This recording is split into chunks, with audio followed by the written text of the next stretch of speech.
Hey guys, ഒരു Coimbatore express കണ്ടിട്ട് തുള്ളിച്ച് കയറി. അപ്പുറത്തെ ഒരു മാമ ചെറുതായിട്ട് കുറച്ച് കഞ്ചാവ് എടുത്തിയ പോലീസ് പിടിച്ച്. അപ്പൊ സെലിം എടുന്ന് പറയുന്നത്, സാറേ കഞ്ചാവ് എന്തില്ല, വേണം കുറച്ച് ചക്കുളി എടുത്തോ. ഹർഷിയണ്ണനും ഫക്കുവായും നല്ല ഉറക്കം. സെലീമിന് ബോധമില്ല.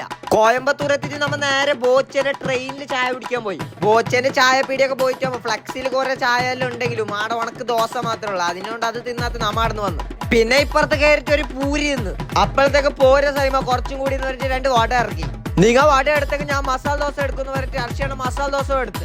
ആടുന്ന ഒരു റിക്ഷ എടുത്തിട്ട് കോയമ്പത്തൂർ തെണ്ടാൻ ഇറങ്ങി. ഞങ്ങൾ ഈ കോയമ്പത്തൂരിൽ തെണ്ടുന്നത് കുറച്ച് മെഷീൻസ് നാട്ടിലേക്ക് കൊണ്ടുപോകാനുണ്ട്. നാട്ടിലൊരു വലിയ സംഭവം വരുന്നുണ്ട്. അത് എന്തെന്ന് അറിയണമെങ്കിൽ ഇപ്പൊ എന്നെ ഫോളോ ആക്കിക്കോ. ഒരു 1.5 സംഭവമായിരിക്കും. ഇപ്പൊ തമിഴ് വിടുമ്പോ കന്നഡ വിടുമ്പോ തുളുവോ, അതിനോണ്ടാവും ആക്ടിങ് ആക്കിയിട്ടെല്ലാം കാണിച്ചോണ്ട്. പർച്ചേസ് എല്ലാം കഴിഞ്ഞിട്ട് ബൈക്കാൻ കയറി. പൈച്ചിട്ട് കണ്ണ് കാണാത്തോണ്ട് എല്ലാം അങ്ങ് കേറി അറ്റാക്ക് ആക്കി. നാട്ടിലേക്ക് ട്രെയിന് പാതിരാത്രി ആയതുകൊണ്ട് നമ്മ വെറൈറ്റിക്ക് ഷൊർണൂർ പോയി കണ്ണൂർ പോയിട്ട് ആടുന്ന് കാസർഗോഡ് പോകാൻ തീരുമാനിച്ചു.